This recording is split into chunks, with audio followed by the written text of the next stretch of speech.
Okay, I enlisted in the Air Force in 1977, September, and went into basic training January of 1978.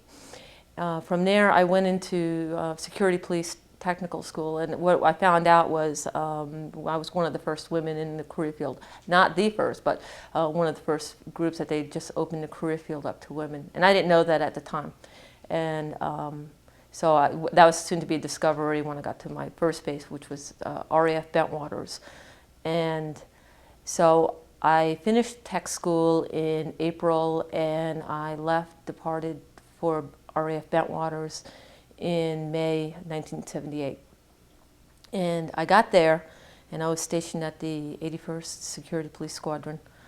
And my job was pretty much entry controller and working in law enforcement. I was put on B flight, Bravo flight, and pretty much what we would do is just pretty much make sure keep the base secure.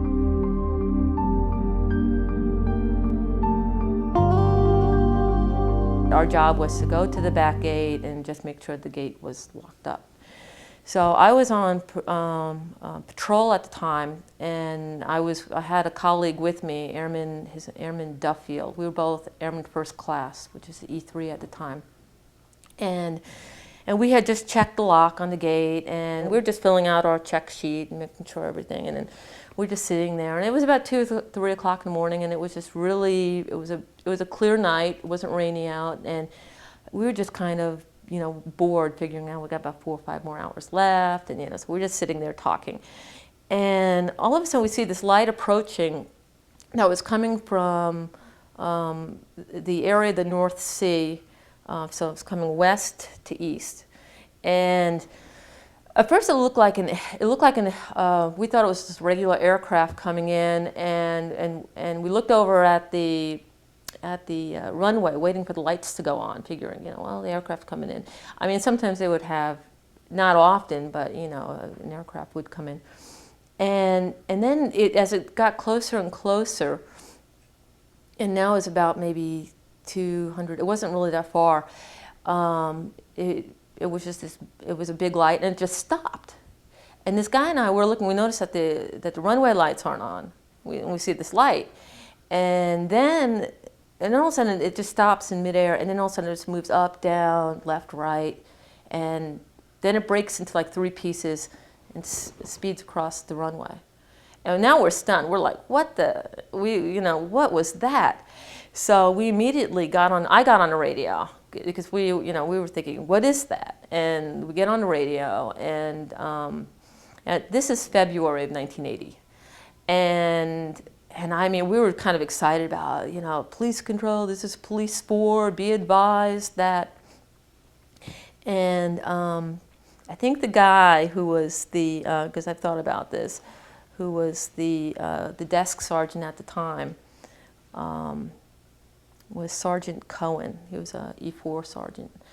And he was pretty much saying, say again, and so we repeated it. We said, this light, this aircraft, and went, but we couldn't see the aircraft itself, the rate of speed that it was moving when it went across. I mean, it was moving in like a regular aircraft. Then when it stopped, and then when it did its movement, and then when it split into 3, and then when it sped across the runway, it was going west.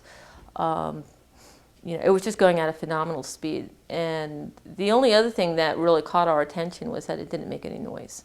There was no sound to it at all. And we were like, we just didn't know what it was. Just to get an idea, if you go in this direction, you're going off base.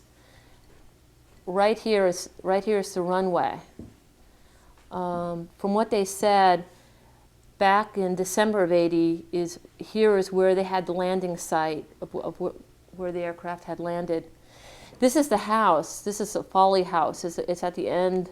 If you're departing Bentwaters, Woodbridge, RAF Woodbridge, you usually you'd go up this road here, and then you'd hang a left, and then you'd go toward Bentwaters side.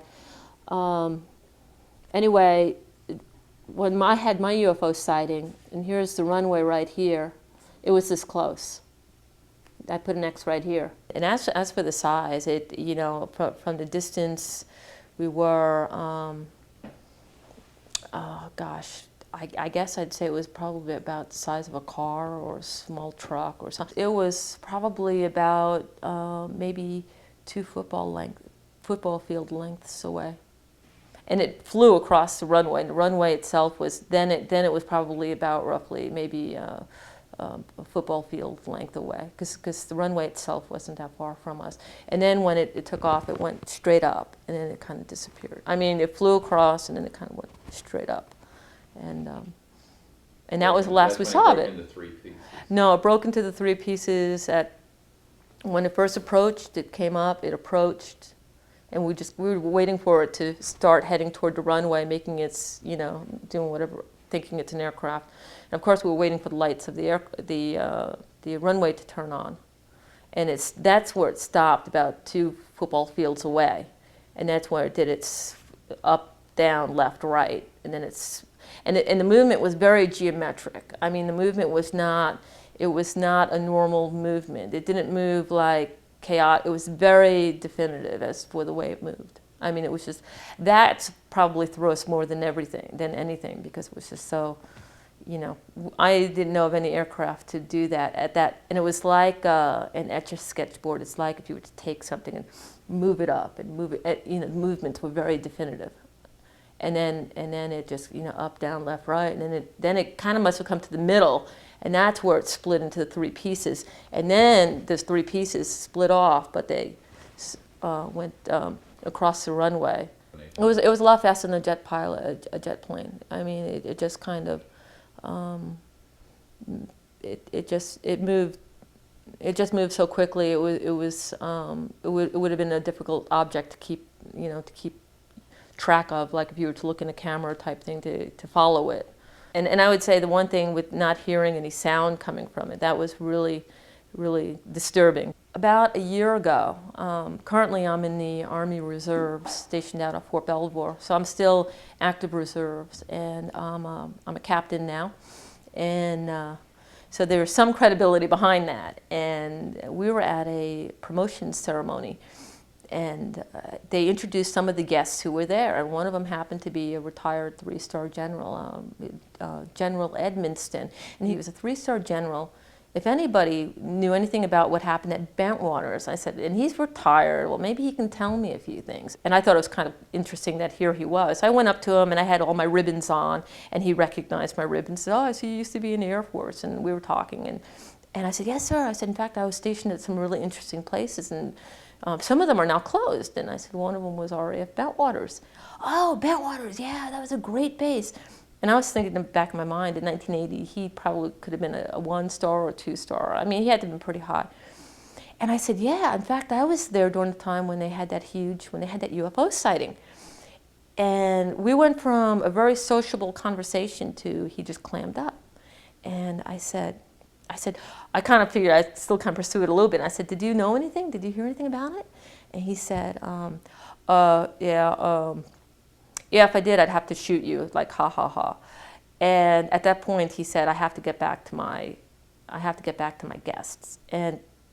But he went from being completely sociable to, and I knew he knew something, his body language. I mean, he went from completely relaxed to rigid. Then this other guy came up to me, who was also, I think he knew him, but they were all in the same guest party. And he said, I overheard your conversation. And he happened to be an electrical engineer for the Air Force. And I said, oh, feeling kind of stupid, you know, I think, great. And he said, you do know they found something out there. And now I was like, okay. And he said, well, you know, we've been working with the plastic, with the material that we had gotten from back then. And I was like, oh, really? He said, oh, yeah, back then it was pretty raw, but now we've been able to use it and to refine it, and they've been able to use it, and it can take so many degrees of heat and temperature. And he mentioned, I think, something about, like, it was a gray material. It was kind of like this, I think at the time it was like this rod type, like just a stick, I guess, or, And I was sort of thinking to myself, it just seemed like people were giving me bits and pieces of more information as for, and in a lot of ways validating that what was out, that there was something out there. They had retrieved a material, and he specifically said, this electrical engineer, that it was not indigenous to here. At the time it was an A-10 base. We also had nuclear weapons there. It was about 4 or 5 o'clock in the afternoon. And I was standing outside, and most of the traffic again had gone off the base. And all of a sudden, it's like the sky had broken open. It was like this huge wave had gone across the sky. The whole sky just kind of rolled. It was as though, I guess it's sort of like this thing of, I want to say the top of the mushroom part of the, say like a bomb type thing. But I had seen the sky, and I was sort of, again, what was that? And I got on the radio and I reported it, and it happened within like a minute. And it was, and it wasn't, I was used to seeing, by this point too, I was used to seeing clouds, and I was used to seeing, I know the way clouds move, and this thing looked like it just looked like a wave moving across the sky. And it was definitely had that rolling sensation across the sky. And was it right overhead, or what? Right over it took over. It took over the whole sky. I know from my location where I was, it wasn't like just a small little thing. The whole sky. Sergeant Peniston drew his revolver when they encountered this object and saw clearly it wasn't anything they were familiar with. These were all highly trained observers, as we all were at that time, for aircraft or unusual things. Sergeant Peniston drew his revolver and aimed it at the phenomena. At some point, I believe his neck